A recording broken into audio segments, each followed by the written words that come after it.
Hi, everybody, and thanks for coming. Kyle Garrone joins us tonight to talk about exotic mushroom cultivation. Kyle joined the family business after graduating from UC Davis, a great school, in 2010 to become Far West Fungi's production manager. John and Toby Garrone started Far West Fungi in the early 1980s, in an old Navy building at Hunters Point in San Francisco, and now grow their mushrooms at an enormous mushroom farm in Moss Landing. They have brick and mortar stores in Santa Cruz and the Ferry Building of San Francisco, and are regular vendors at countless farmers markets in the Bay Area and Peninsula. In 1986, they attended an MSSF fungus fair, probably as vendors, and have been our friends and members and benefactors ever since. Far West Fungi is always there to help our club, so thank you very much. And thanks for being here. Please welcome Kyle.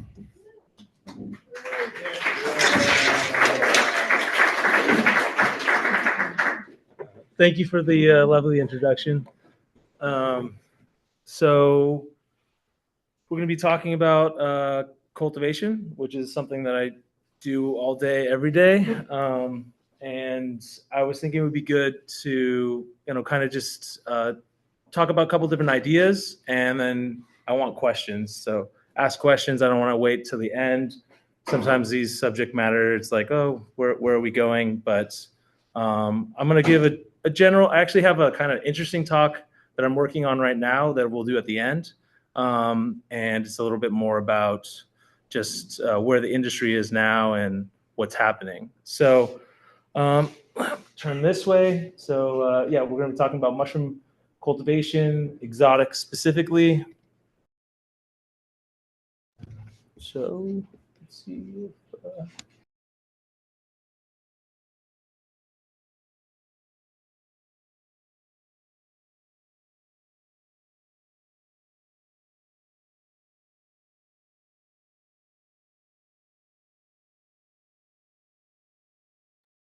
Kyle, you're on mute.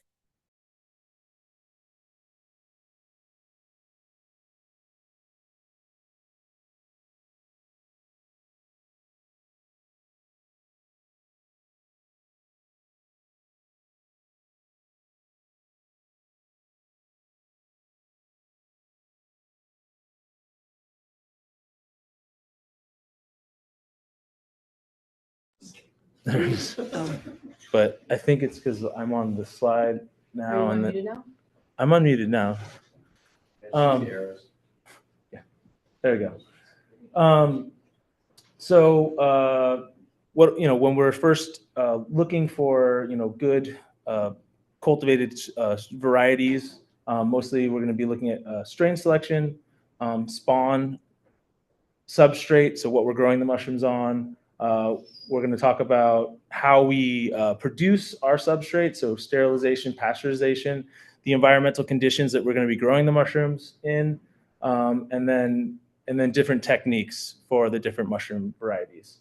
I'm going to focus on a couple different, 4 different mushrooms that we grow at our farm, and just kind of, talk about specifically what these fungi like, how we grow them, how they actually are cultivated overseas. So a couple different techniques. So with strain selection, what are we looking for? Of course, high yield, aggressive strains. So how fast it's colonizing the substrate, how fidgety it is maybe to that substrate, the shelf life. So after you have your primordia forming, after your mushrooms are growing, how well does it hold up when you're distributing it? Because if you have something that's gonna, like a pink oyster, I don't know if anyone's experienced with cultivating those ones, they might last 3 days. So probably not the best mushroom for large scale, distribution going through supply chains. Uniform growth, consistency, and then, how well and how consistent is your production? So can you guarantee every week you're going to have mushrooms? Because when you're looking for a good strain, you need to make sure that you have it every week for your customers. So with spawn, there's a couple different, spawns that we use at our farm. The majority is actually solid spawn. The industry standard is grain spawn. That was because I think in North America, we have the large agaricus industry, and that is kind of what the spawn they developed. Outside of North America and Europe, traditional spawns from China and Japan and Korea are actually sawdust spawn. So the belief is growing the mushroom and acclimating it to its substrate, which is wood-based fungi. So you would actually grow it on a wood-based material to produce the spawn. So what's the advantage of sawdust spawn? It's thermally stable. So if you're thinking about grain spawn, it's a lot of energy, and so you have to be concerned about the mycelium kind of cooking itself. So you have to make sure you have good climate control within your incubation and then after storage and transport. It's like I said, it's more acclimated to the mycelium, so there's a little bit faster growth, the only some disadvantages are how well it breaks down, and when you don't have the same uniform size with sawdust spawn. You might have different particles, but it is a waste product, so it's a little bit cheaper than when you're using something like grain, which is a food source for animal feed, even human consumption. Some advantages of the grain spawn is the particle size, easy to break up.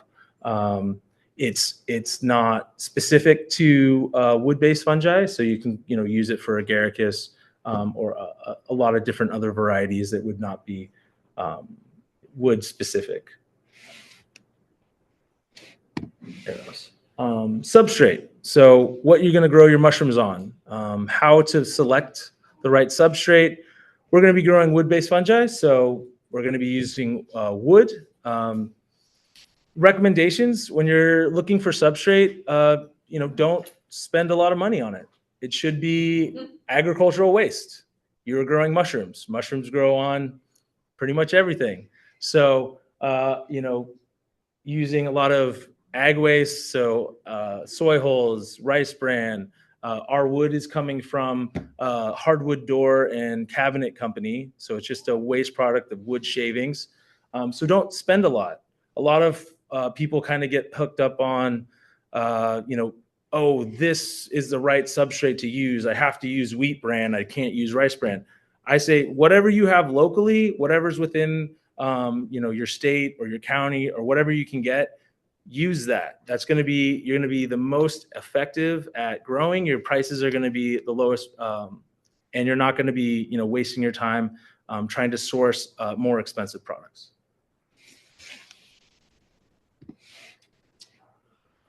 Pasteurization, sterilization. I was just doing a consult today with a farm in Tennessee, and he was like, I'm going to be pasteurizing, but I have these issues in the summertime. So when we're looking at sterilization, it basically eliminates all life in your substrate. So you're starting from a clean slate versus pasteurization. You're going to be killing most things. You're going to definitely kill fungi. And any eukaryotic cell basically, but the thing that you're not going to eliminate is thermophilic bacteria. So the temperature range 145, sterilization you're at 250, and so his problem is what he was running into is because he's not sterilizing his substrate. Because of the thermophiles, you have to put your substrate right after sterilization and inoculation into incubation that's relatively cool. And you have to keep your incubation temperatures lower than in sterilization, because the thermophiles in a very warm condition will come out and then they'll start fermenting your substrate. So in some ways, sterilization is a much more expensive initial cost, but overall for incubation and then just the stability of the growing process, I recommend like sterilization. But if you have to, of course, oyster, lion's mane, some of the faster growing mushrooms seem to, be more forgiving. I would say shiitake mycology, I would recommend sterilization. Anyone have any questions about different processes so far? Everything's good? Makes sense? Yeah. What you said you're talking about exotic mushrooms only. Yes. Meaning, what counts So- as not exotic? So it's kind of, a random term, but basically the traditional mushroom industry is whites, browns, and portobellos. And within the Mushroom Council, anything that is not a white, a brown, or portobello is considered exotics. So it's not defined specifically agaricus, because you can have like blazei or like almond mushroom or something. They would still consider that exotic. And even within that, they consider portobellos exotic, which is kind of weird because it's a giant, brown or cremini or whatever. So, but that is kind of the terminology that exists. So, it doesn't mean anything other than something to basically a bunch of agaricus farmers. The other nice thing about exotics is you don't have to pay them because they don't represent us. So some people don't realize, but there's a Mushroom Council, and then there's an American Mushroom Institute. And if you get to a certain size, you have to pay like a nickel per pound of every mushrooms you grow at the facility. But they don't represent exotics or organic. So because of those two things, you don't have to pay them because they don't represent you, and you're like a licensing fee, or is that IP? it's like a trade organization, I guess. So they will lobby on behalf. They will market. Mushrooms in general is a pretty small, but it would be like the milk industry or something, or the cheese industry, but for mushrooms. But it's very old school. It's so old school. I mean, it's just these, their last program they did was Pennsylvanians. Their last program was blended burgers. So that was taking mushrooms and mushing it up with meats, so you could reduce the caloric intake, basically. So they thought it was amazing because like you could make a burger and you could add more cheese and it could still be on the menu. And you're like, okay, why don't we just eat mushrooms? And that was kind of like as much as they got to. So, I mean, it's definitely an old school thing. We've tried, we'll talk about it later, but we are now working with a council that's more like the medicinal mushroom industry, which is also huge in that, you kind of have to link with somebody that seems to, you can find some similarities that you can work on these projects, because we need more representation. Exotics are growing, but we're still super small compared to like the larger agaricus industry. Any other cultivation stuff? Less politics of mushrooms? We'll get into that though. Don't worry. We will talk about some mushroom politics stuff. Okay, we'll move on. Environmental conditions. So your mushroom farm, where you grow your mushrooms. That's our farm in Moss Landing. We do have another farm in San Martin. That farm in San Martin is really hot in the summertime. And so at that facility, we have, every room has a big package unit, a big AC unit. And because of that, this farm is probably growing, 20 to 25,000 pounds a week. And the other one's probably doing like 8 to 10. And this farm is using less electricity than the other one. But because of where it is and the proximity, this has a much more passive system. So what are we controlling with our environmental conditions? Temperature, humidity, CO2, different tools to monitor, humidistat sensors, thermostats, exhaust fans, AC unit, heater, and filters, control any contaminants coming in. Again, we have filter bags. That's another, kind of system that really prevents contamination from getting into the substrate after you sanitize it or sterilize it and then inoculate it. So there's different tools that came about that are pretty new. I mean, the exotic industry, and I'll get into that, but has pretty much came about in the industrialization of it is around the 70s, really, when it really took off. And I would say more the 80s, it really started moving. So let's talk about specific mushrooms that we're growing. I'm going to talk about 4 of them. So shiitake, everyone knows shiitake. This is at our farm. And then I'm going to say how we're growing them. So we do a 5-pound bag of substrate. We incubate it at 70 degrees, 70 to 75, and then fruit it at 65. Fruiting humidity is 95%.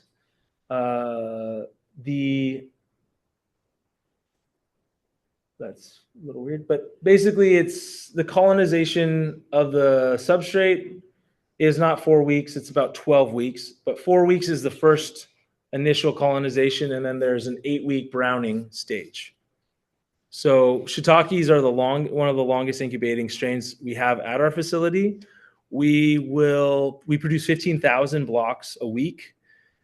So in a given week, we're holding on to 180,000 bags of substrate on site because of how long it takes. So it takes up a lot of space, a lot of time, and that's one of the reasons why most smaller incubators don't mess around with shiitakes as much, because it just is a big investment. Very popular mushroom, probably the most of the exotics, they're the largest production. Yes. Is it faster or slower or the same if you did logs versus bags?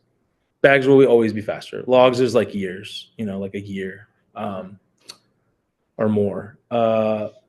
Bags is considered like artificial log cultivation was developed. You are supplementing the substrate, right? You're adding fats and sugars to speed up the growth. You're going to get a faster colonization than just like a pure wood.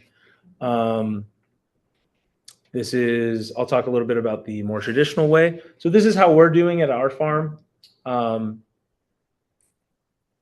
This is log cultivation.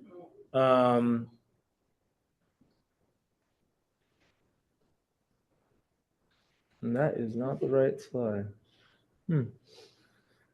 So we were log cultivation is traditional. So outdoor log cultivation is kind of you can there's references of shiitake cultivation back to like, I don't know, 1200 BC or something like that, where they beat the logs and then they put them next to logs that also have the fungus present on it. So you're going to drill holes, you're going to inoculate the logs, you're going to wait a long time, you're going to water them, but the problem is it's seasonal, right? So you're going to have a flush 3 times a year.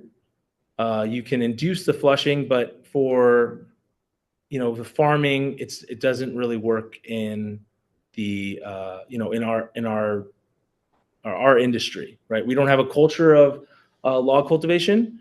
There's not a higher price being paid for log cultivation like in Japan. So it's something that is kind of more of a hobbyist size, or if somebody is in the forest and has a lot of wood and wants something to do. Is that the way to do it in Japan? Yeah, they still do log cultivation in Japan. It's very similar to this. Sometimes they'll stack them and they'll actually do them in greenhouses, and then they can induce the flushing because they can like water them. The big issue that's happened in Japan is the majority of the wood stock that they were using was very close to the Fukushima power plant.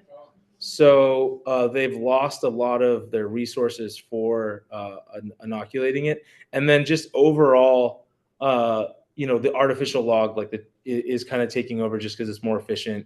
But yeah, that was another big blow to it. There's still there's some spawn companies in Japan that just produce spawn for log cultivation, but it's almost exclusively shiitake. Are those more prized? Yes, and they get a much higher price. So because of it, I think it still works somewhat. And is it the organic? they don't really have an organic, like there's not that organic thing in Japan, but it's just better flavor, better texture. Everything is higher, more energy from the log. I think it's more of a belief that it's like a much better mushroom. So they pay like, I think, double for a log grown shiitake. But in general, it's still way more labor intensive, way more costly to produce logs. I mean, if you see the systems, they've automated it pretty well, but it's still, you're moving these big logs and they have these drills that come in and auto do it, and then they have auto inoculators. It's pretty cool, but not as efficient as doing the the bags. Shiitake imported logs. These are they're done in these tube bags. This is most are coming from China. Imported substrate is a concerning trend for us. Logs are incubated 12 weeks overseas. They're brought in shipping containers at 0 degrees, so they're basically frozen. The fruits they put in the fruiting rooms and then fruited. At that point, because they are fruited in the United States, they're considered product of the USA. So in our opinion, because they're incubate, they're put together, all the wood, the spawn, the water, everything is overseas. The incubation is 12 weeks, and then they're here for about a week and then fruited. We consider that it would probably should be somewhat listed that could be a product of China, or Japan just passed one where they have to put substrate and then the substrate origin. Now we don't have anything on the books yet, and I'm going to get into that on my new talk that we'll be talking about. What they're using Yeah. substrate overseas? It's varied because they don't have very many forests in China anymore. So maybe wasted wood, like I've heard from orchards. Some people say they're importing it from like Russia. So it is not well understood exactly what they're using as their substrate, but it's a huge industry. I mean, it's massive. So they must be using a lot of wood. So I imagine they use whatever they can get. Very cheap, yeah. I mean, it's also most likely a heavily subsidized product as well. So the industry is subsidized, the blocks are subsidized. There's, we'll talk about that more. So maitake, a mushroom that I think is becoming much more popular. It's a great mushroom if you guys eaten it. It has great flavor, and kind of a pain in the butt to grow. Not fun. I don't like growing it. I hate growing it, but people like it, and they make me do it. So maitake incubation 8 weeks. How we're doing it is, you can see that this one is done in black bags. They're doing side slits, but we're mostly now just doing kind of on the top of the block. We're doing a longer incubation, so the substrate is fully colonized like within 4 weeks, but we're actually letting the primordia kind of form in the bag, and then we just cut the top off, and then it kind of fronds out, so kind of like feathers out.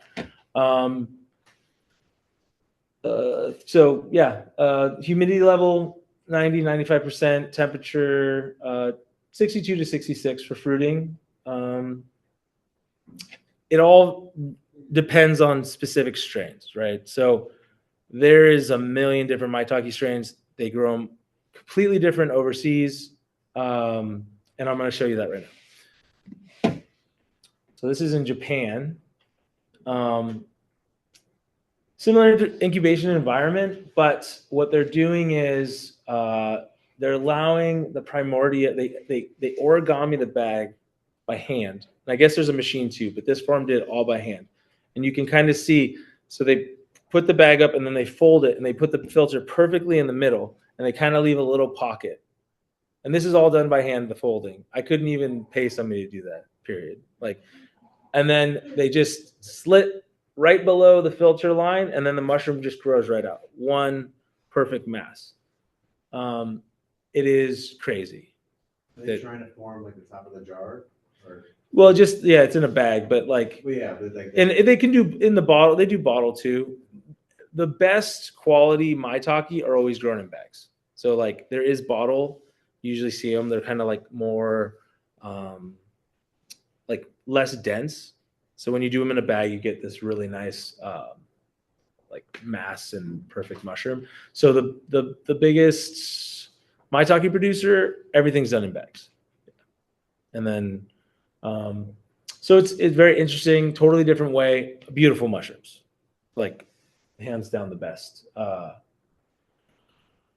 but extremely difficult to still grow. And even in Japan, the bag filter bags were developed because of maitake in Japan in the 80s, in the late 70s, 80s. to try to cultivate this mushroom.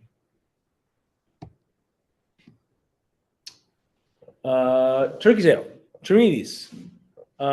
So we are growing them. Incubation pretty long, 3 to 4 months, depending on strains, of course. This one is a strain I got from Vermont. Incubation temperature 70, 75, very similar to a lot of the other varieties. Takes about 2 to 3 weeks in the fruiting body formation.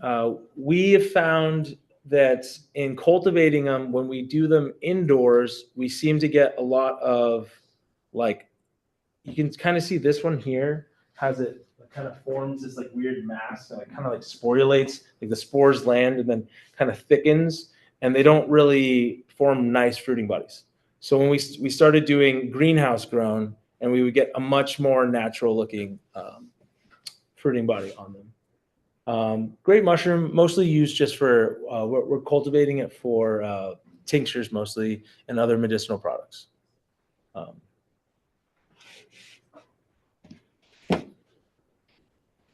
Any questions about Termites? Yeah. Would the medicinal profile of the turkey tail vary depending on what's going on? I would say the medicinal mushroom industry would say no, but I would say yes. Yeah, definitely. I mean, of course, different compounds that they're pulling out of the wood and whatever they're growing on, they're gonna, bioaccumulate. And so I think there's definitely, yeah. I don't think we have the understanding yet of like any of that. Most supplements, of course, are grown on grain that you would see, other than stuff overseas. But majority of like the medicinal products you would see on the market is mostly like a spawn material. So they grow the mycelium out in a bag of usually some type of grain. A lot of different companies use different grain products.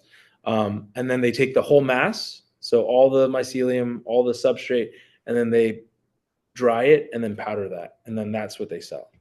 But in the wild, they would never. In the wild, no, they wouldn't do that. And what we're doing also, you wouldn't get that. We're only harvesting the fruiting bodies and then drying that and powdering that. But again, if you look at like, a lot of those medicinal, host defense or something like that, that's all mycelium really produced. It's a fruiting body mycelium, but majority mass mycelium.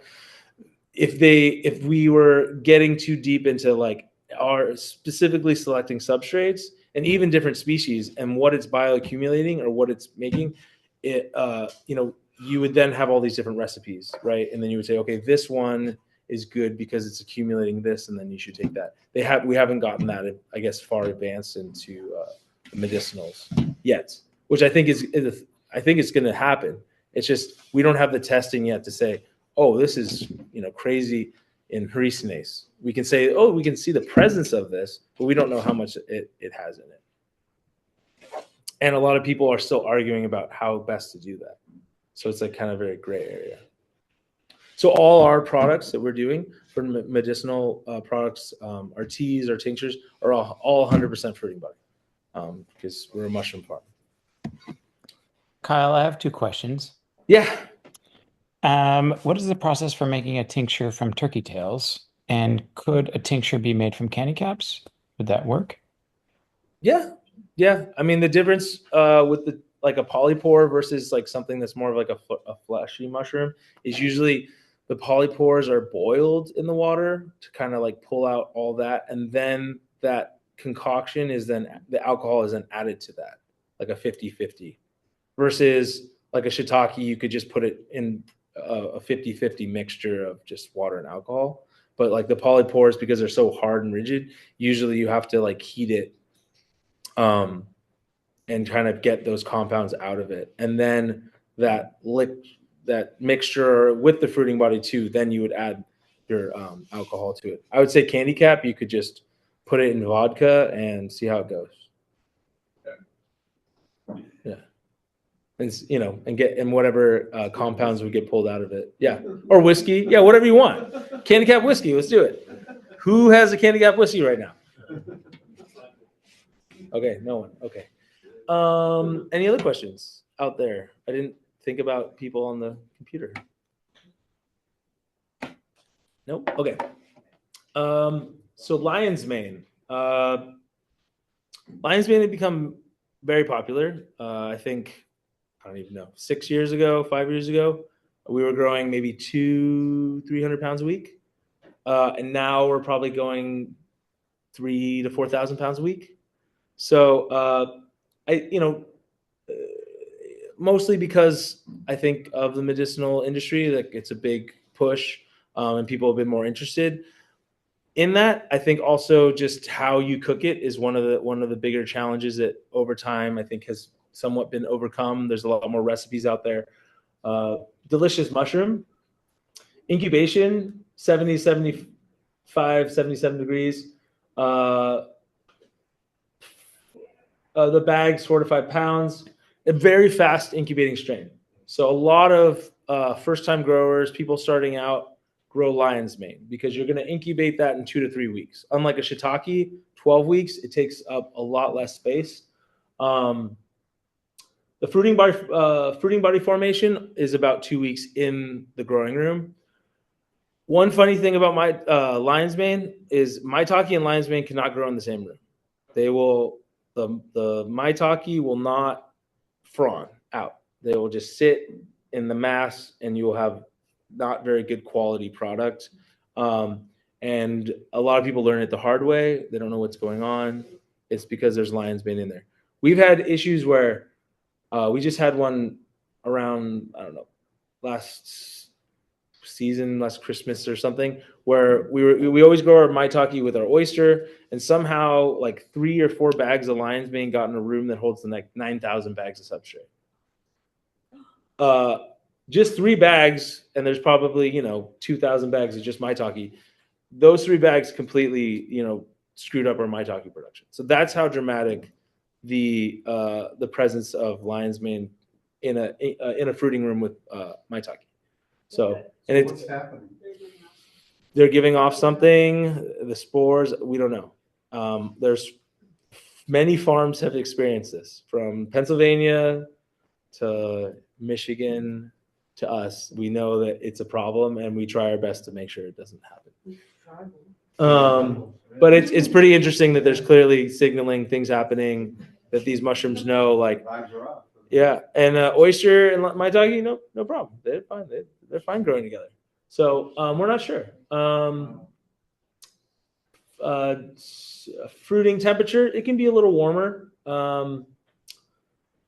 Other interesting thing is, this strain kind of like puts a lot of bubbles and cleaves and does stuff. It's more environmental. So that's an environmental thing. I have a farm. There's a farm in Vegas, and they have a chef that only wants a perfect ball, doesn't want any bumps because he cuts them. And he has been working so hard just to figure out how to make it grow one nice ball. I told him he's crazy, just move on. But yeah, so he's figured out that it's can be water quality, it can be just everything. So he's done all this stuff on water quality, light, temperature, CO2, and he's gotten pretty good at it. But it mold? You mold it, like grow it into like a no, it's literally just you don't, if it put it in a mold, it still probably would do that. But also just if you put it in a mold, you would have high CO2 buildup, and then your mushrooms would get like very airy. It almost turns like styrofoam when it does that. So all these things are factors, and of course quality is also understood by the consumer. So yeah. Any question about lion's mane? Okay. So this is my new slide. This is going to be about just like questions. Yeah. Yeah. How high of a concentration does it need to be before it starts impacting the fruiting bodies? So it depends on the mushroom. So some are more sensitive than others. Oyster is pretty sensitive. Shiitake is not as sensitive. Lion's mane's probably somewhere in the middle. Maitake can handle pretty high CO2. Shiitake, you don't want to see above 1200 ppm. Oyster, you try to keep it around 800, below 800. I would say like 700 is pretty good. Lion's mane, like under 1,000. And yeah, I think it's, of course, you've seen like the elongated stems for oyster. I think it has a little bit to do with how fast they grow as well. So shiitake is like a little bit slower. But yeah, CO2 is important. That's the other problem with like mushroom farms is like if you have like an AC unit, you're sizing the AC unit basically because you're like doubling the size of a normal room for like an office building, because all you're doing is you're cooling the air and then blowing it right out the door to get the CO2 out. So you're basically cooling air and just to hit the temperature, desired temperature, and that air is just leaving because you're also pumping all the CO2 out of the room. So a lot of times you're using a lot of energy and you're not being as efficient because you have other factors that you have to be concerned about. Any other questions about mushrooms? We're going to start talking a little bit about just like this is an introduction, really brief history of like how this exotic mushroom industry kind of started overseas and how the U.S. is also integrated, and then what challenges we're facing right now. Let's talk a little bit about the imports. So I'm just going to say log cultivation, oldest cultivation of mushrooms, beginning with shiitake, early as 1000 AD in China. Bottle cultivation started in Japan in the 1950s. I just learned that. I didn't realize it was that far back. They were doing enoki in glass jars. So that was, and you can see some enoki growing in that little corner there. They do them all in bottle jars, like plastic jars now. So that was something I looked at. That was actually from our supplier in Japan had that information. So the company we use for all our automation. The techniques were developed in Japan and China. Bags with the pre-filters kind of accelerated the industry. So that's like what kind of grew. Either the filters are being added after the bags are being folded, or the bags already have the pre-punch filters. Pretty much developed in the late 70s, and then pretty much afterwards, the exotic industry kind of landed in the United States. I would say, early 80s. We saw farms, people trying to cultivate mushrooms. But I would say that the limiting factor in the U.S. is, probably microphobic. There was already a larger industry of agaricus. People don't consume that many pounds of mushrooms compared to China, Japan, and Korea.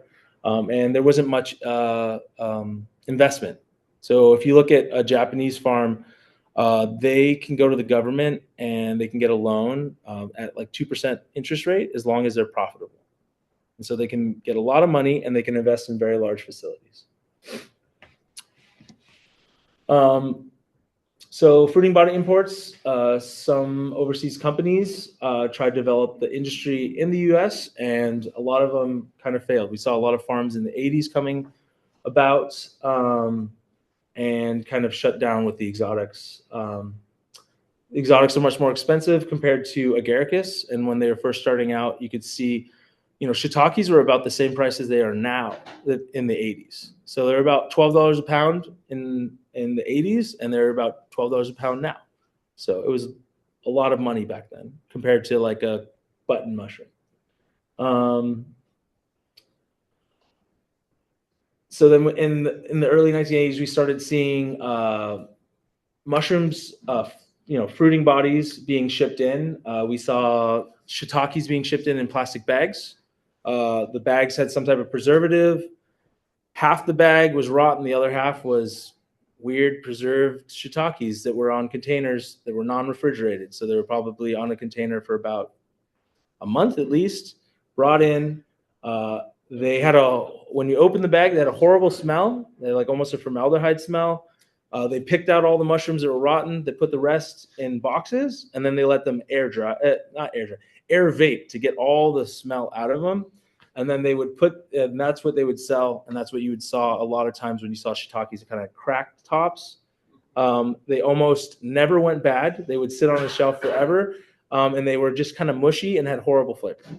That was the most consumers were getting, and those imports pretty much destroyed the shiitake market for a very long time, pretty much until ever. After that, we had cool laws, country of origin, in the early 2002, but I would say probably about 2005, with consumers being aware of where these mushrooms actually came from, because they would have to list product of China. We started seeing less of these imports into the market. I just thought this is an interesting slide. It was up here.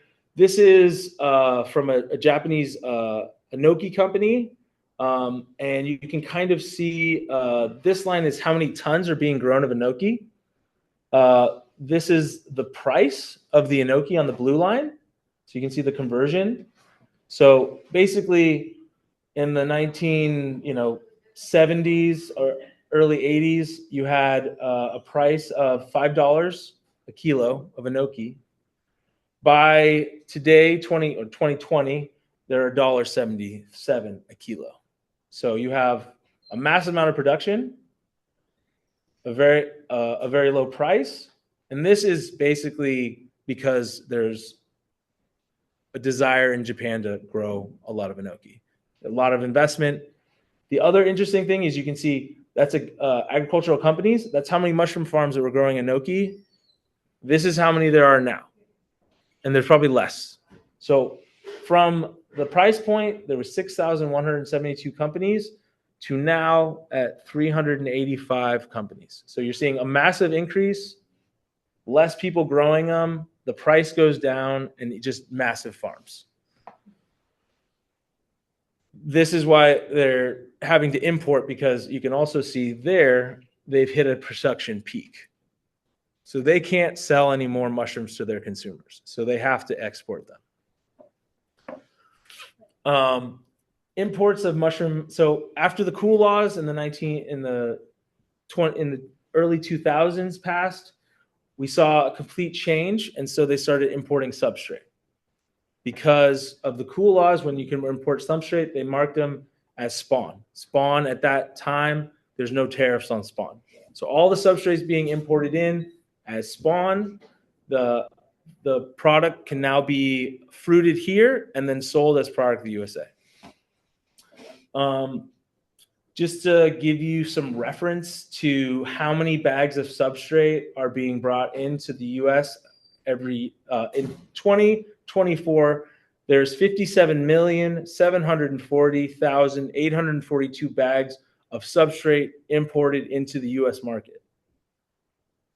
So they're importing over 1 million bags a week of substrate into our market.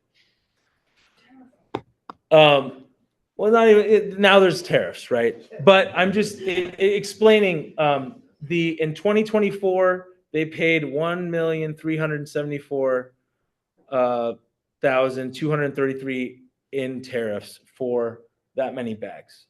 Now, this many bags, I'm going to say, it's about 230 million per year in just sales of those mushrooms, and they're paying 1 million something.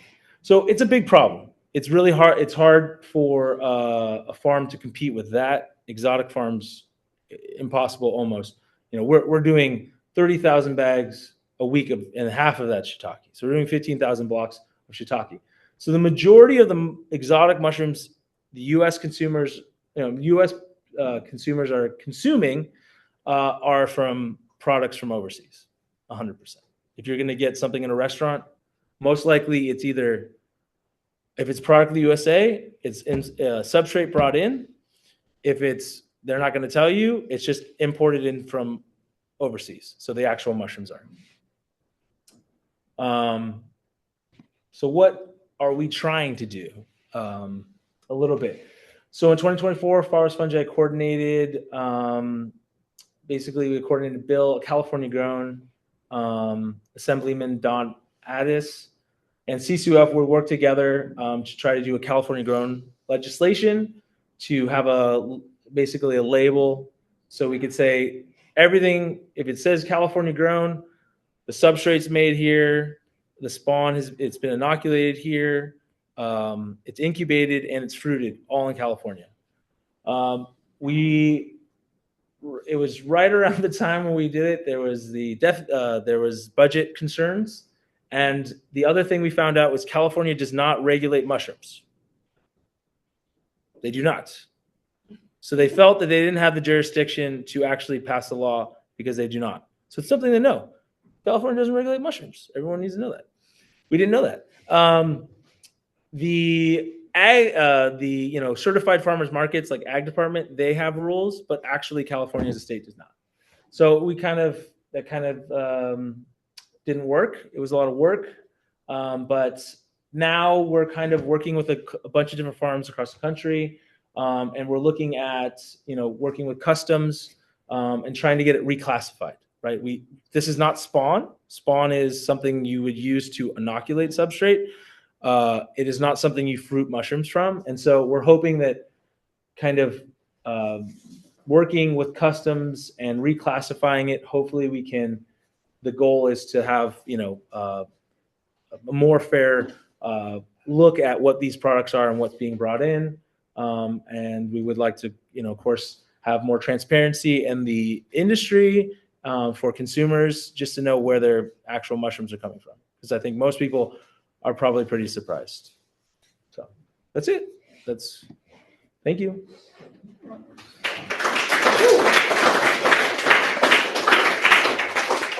So Kyle, the market for exotics, has it gotten into mainstream America, like outside of big cities, or is it still like most? Definitely, I think it has. When you start going into the middle of the United States, there is less, of course, but there is kind of this, people doing farmers markets, smaller cultivators, kind of hitting very specific areas, growing exotics, getting the higher prices for them, so they have to go into these, more, higher end restaurants and things like that, or farmers markets. But yes, it's not as big compared to the coasts, right? There's not as many big companies, but yes, I would say it is hit the mainstream. I think most people, most consumers are going to be consuming it in some type of, a product that's being added to another product. So you're like, oh, I have lion's mane in my drink or something like that. I would say that's how most people are experiencing it. But I think people are being more educated, because like I'll meet somebody and before, if I said I was a mushroom farmer, they'd be like, oh, you're growing magic mushrooms or something like that. Like, oh, what type of mushrooms growing? Now they're like, oh, you grow lion's mane. I'm like, that's a weird, that people would actually know that. So I think it is more in the know, but I think that most people don't know, further than that, right? People come to the farm and like, oh, I didn't know this is how it grows. I thought it'd be like fields of mushrooms. So I think that's still kind of awareness in that way, but also just like understanding how you can help your your local producer is still very unknown. You could be importing these logs in, and then I have a mushroom farm, and then you're like, oh, I'm getting mushrooms from my local source, but actually you're bringing in something that is coming from overseas. And the other issue is a lot of times what we're seeing is a lot of the companies that are overseas also have subsidiaries in the United States. And so they're just kind of working together. And then most of the money is actually just going back overseas. So you're not actually helping, like kind of those local communities. Yeah. Are you guys still doing the spent mushroom substrate available for people to come? We don't. We used to. Majority of it now is getting taken by a worm casting company. They use it for permaculture. Yeah, cool. It was more just like, it's a lot of work. It's kind of dangerous. So we were like, okay. And during the pandemic, we kind of shut it down. Yeah. So yeah, we don't really do it anymore. So, Okay. yeah. Yes. But yeah, in the back, I guess. Are there any mushroom species that you would say are better for hobbies to grow due to a short shelf life. So not really suited for commercial production, but maybe still eat. So like I would say like Stropharia, like the garden giant is one that's like pretty short shelf life. You can't really get. I've raised garden giants before. You can naturalize them in your yard. They're great. Yeah. And you really, I mean, they're very simple. They're very aggressive. And you can plant them in with your vegetables, and they'll come up under the squash. It's great. And you can't really get them other than that way. And they're kind of like a potato. It's a cool mushroom. I mean, other than that, I would say, any of the Parotis species are pretty easy and forgiving. But you can get those, most of that variety. You can naturalize bluets too. Yeah. You could do, bluets are cool. There's a Bluefoot is like a cultivated bluet that comes out of Europe. That thing takes forever to colonize, though. You're talking like 6 months colonization before fruiting.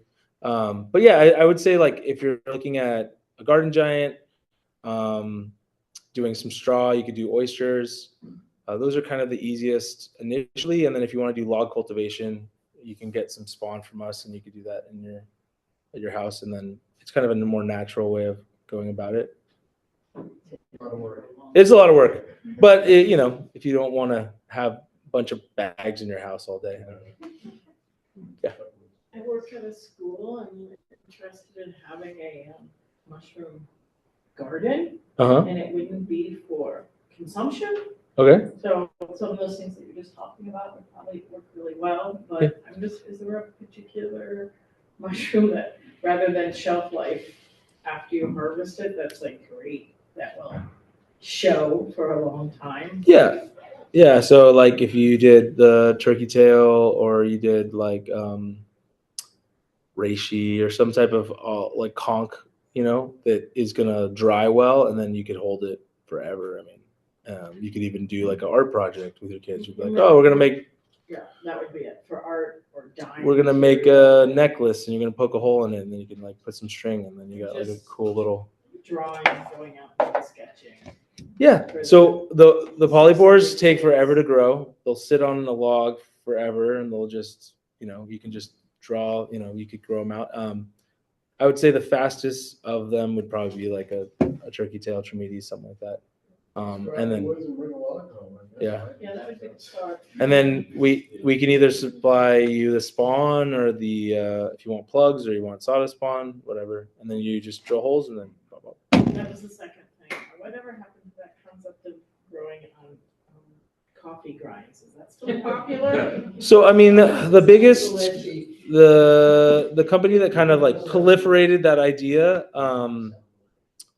the BTTR, Back to the Roots. They gave up on that, and then they had Gourmet Mushrooms produce all their substrate.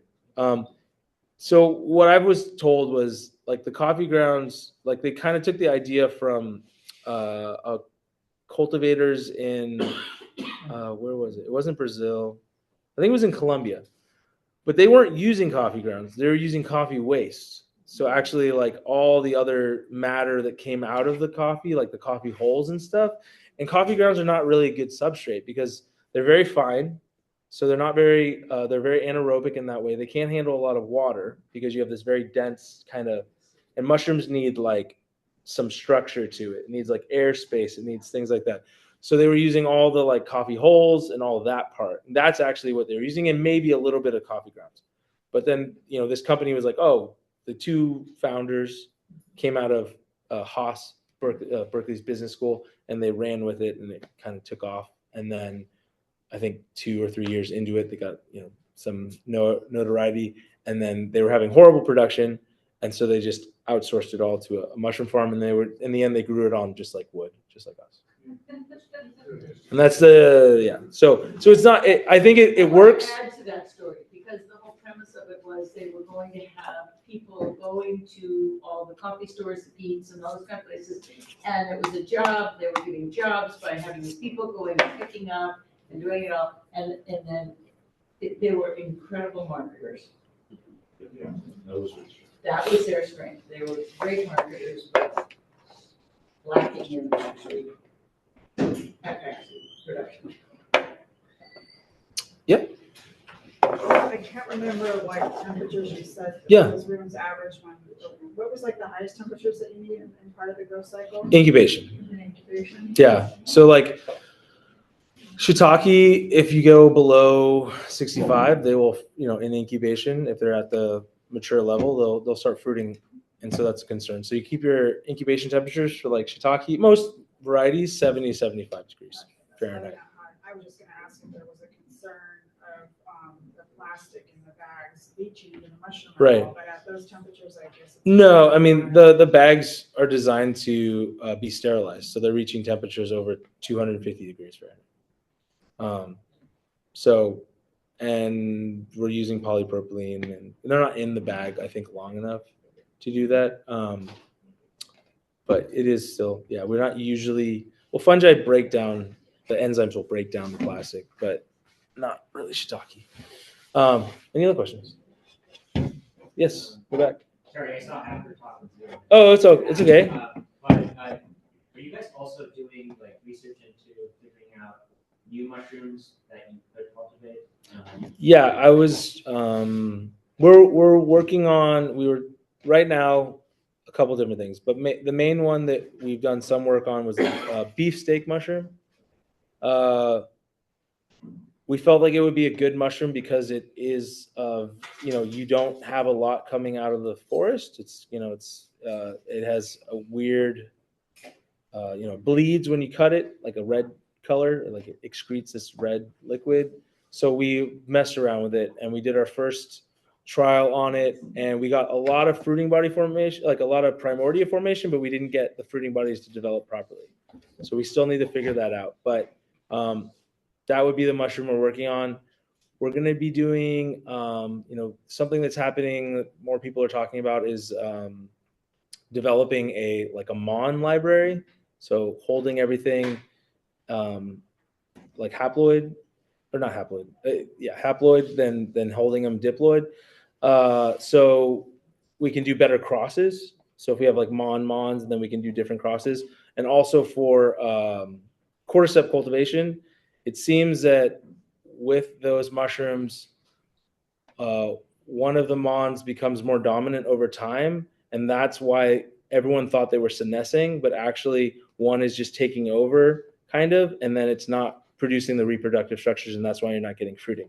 So the best way to produce it is actually hold them separately, add them together in a slurry, and then add that to the substrate, and then you're going to have a much more successful cultivation of it. So that seems like one area we might start moving towards is figuring out how to lyse the cells, separate the nuclei, and then storing them separately. And then with that, we can do different crosses. What about stuff like parasitism, like hypomyces or? Nothing. No. It's just not like, no one's messing with that. I would say in Japan, they did develop a bunch of different interesting varieties. So like there's like the black oyster, which is like a hybrid of like 4 different Perotis that they made, and they developed all these different ones. So I think that's the main thing, is breeding now might become more of a thing, local, and different techniques for breeding and making new varieties, I guess, kind of crossing different things that maybe have a denser oyster or something like that. Yeah, I think with what we see. So yeah. Do you know if anyone's experimented or with hedgehogs? No. Mycorrhizal. So no. Go ahead. I got a question. So what happens if yellow slime mold keeps popping up on your shiitake blocks? I don't know. I mean, our blocks are only in the room for a week and then it's gone. Yeah, I know. I'm guessing, they're probably eating a lot of the residue of the energy within those blocks. Are they damaging your fruiting bodies?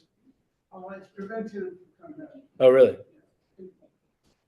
Maybe, I don't know. You could do a light solution of like peroxide, maybe something like that.